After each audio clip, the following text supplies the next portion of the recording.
आपने बहुत कम एज में ही इस जिम की ओपनिंग की थी। जरा आपने बिजनेस के बारे में बताना चाहेंगे, किस उम्र में आपने ये शुरू किया था? मैंने मेरा पहला बिजनेस 2009 में चालू किया था, when I was 22 years old. तो my grandfather was a wrestler, that's why फिर हमने ये फिटनेस क्लब से पहले बिजनेस चालू किया।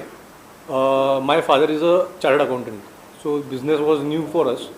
सो from our family I am the first generation person जो हम बिजनेस में आए। सर, मोदी जी से कितना एक्सपायर है? मैंने सुना है कि आपने गांव भी गोद लिया, जो कि मोदी जी ने बोला था गांव गोद लेने के लिए जो संपन्न है गांव को। तो जरा हमारे दर्शकों को बताएं कि वो गांव कौन सा है और आपने वहाँ क्या क्या डेवलपमेंट किया है? मोदी जी से तो मैं बहुत इंस्पायर्ड हूँ, क्योंकि मेरी जो पहली मूवी थी अबक, वो मोदी जी के ही विचारों पे आधारित थी, बेटी बचाओ बेटी पढ़ाओ, जिसमें मोदी जी ने खुद ने उनका वॉइस हमें मूवी के लिए दिया था। तो we are very thankful to Modi ji. और जो गांव हमने अडॉप्ट किया है वो हमारा जो हमारे जो पूर्वज थे तो वो वहाँ पे रहते थे, but due to some circumstances हम वहाँ से हमें शिफ्ट होना पड़ा। That's why to start from somewhere मैंने मेरा गांव चूज़ किया फॉर डेवलपमेंट। सर, आपने बिजनेस भी किया है, भारतीय संस्कृति को भी जिंदा रखा है। हमने सुना है कि आपने शंकर महाराज मठ को मठ में कुछ पद पे है, और क्या कुछ आपने वहाँ किया कि बताना चाहेंगे? कुछ एम्बुलेंस डोनेट किए हैं? शंकर महाराज मठ में मैं ट्रस्टी हूँ, और शंकर महाराज मठ के लिए हमने 2022 में एक एम्बुलेंस डोनेट किया था, जो अभी हमने हमारे गांव में जो शंकर महाराज मंदिर बनाया है उसको ये साल हमने सेकेंड एम्बुलेंस हमारी वहाँ पे डोनेट की है। सर, इतना कुछ कैसे मैनेज करते हैं? फिल्म से जुड़े हुए हैं, भारतीय संस्कृति से जुड़े हुए हैं, और बिजनेस भी बहुत कुछ करते हैं। क्या कुछ बताना चाहेंगे कि नए जो हमारे युवा पीढ़ी है उससे प्रेरित हो सके? अभी gravity group is in infrastructure, hospitality, finance, real estate में भी है, और हमारा एक हैसबर करके कंक्रीट एक बैचिंग प्लांट की हमारी कंपनी भी है।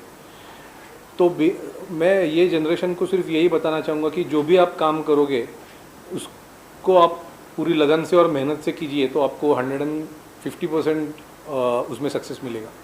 आज कौन सा सॉन्ग का यहाँ जो लॉन्च हुआ है, जरा बताएंगे तो जो नहीं जानते हैं कौन सा सॉन्ग है, और वो फिल्म के बारे में मुझे बताइएगा। सिर्फ फिल्म ये जो मूवी है आओ विक्रमार्का, ये 5 लैंग्वेजेस में रिलीज़ होगी, और ये जो गाना आज रिलीज़ हुआ है वो है सलमा सॉन्ग, जो आर्को मुखर्जी ने म्यूज़िक उसका दिया है, और इसमें रवि बसरूर के भी 3 सॉन्ग्स है, और ये मूवी का बैकग्राउंड स्कोर पूरा रवि बसरूर ने ही किया है, जिन्होंने KGF और सलार जैसी मूवीज़ पहले दिए हैं। तो ये जो मूवी है ये एक ऑनेस्ट कॉप के बारे में है, और कैसे डिफ़िकल्ट सर्कमस्टेंसेस से वो अपनी माँ को भी बचाता है, और एक जो करप्ट सिस्टम है उसके अगेंस्ट खड़ा होता है, इसके बारे में।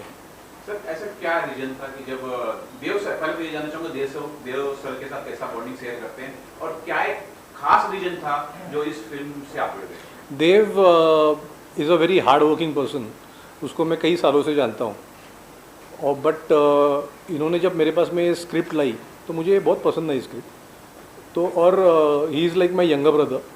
तो और हमें नेक्स्ट मूवी बनानी ही थी, और उसकी मेहनत और लगन तो हमें पहले से ही मालूम है।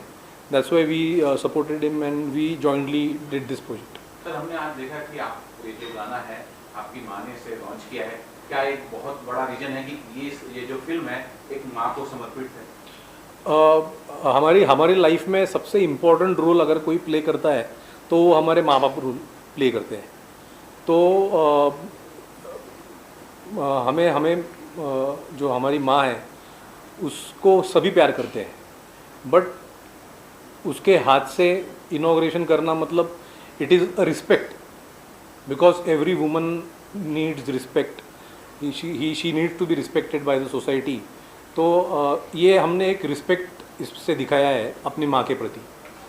अगर मैं दर्शकों को बता सके, हालांकि हम सब जानते हैं 30 अगस्त को आ रहा है, लेकिन हमारे दर्शक जो नहीं जानते हैं उन्हें आप अगर कुछ अपील कर सके कि ये सिनेमा घर में आए 30 अगस्त को। ये सिनेमा 30 अगस्त को रिलीज़ हो रहा है पैन इंडिया। ऑलरेडी हमको इसमें 1300 to 1400 स्क्रीन्स मिल चुके हैं। होम्बाले जो कन्नड़ का बिगेस्ट डिस्ट्रीब्यूटर है वो कन्नड़ में कर रहा है, मैत्री पिक्चर्स जिन्होंने अभी पुष्पा की थी रिलीज़, वो तेलुगु में, वो तेलुगु रिलीज़ कर रहा है, यूएफओ है। तो इसमें हमें अच्छी नंबर ऑफ स्क्रीन्स मिले and it will be a mass entertainer. एक लास्टली ये सवाल भी मेरा रहेगा कि और क्या कुछ बिजनेस कर रहे हैं? फिल्म तो आप कर ही रहे हैं, बहुत सारे बिजनेस से जुड़े, कुछ और कुछ कर रहे हैं, अगर दर्शक बता सकें। अभी now we are planning for the next movie. तो एक नई मूवी की स्क्रिप्ट पे हमारा अभी काम चालू है, जो ये नवंबर में चालू होगी। और हमारे रियल इस्टेट प्रोजेक्ट्स 2 अभी चालू है। दुबई में हमारी जो कंक्रीट कंपनी है, तो हैसबर जो हमारे कंक्रीट कंपनी का नाम है, उसका भी एक्सपेंशन चालू है। तो by God's grace everything is going well.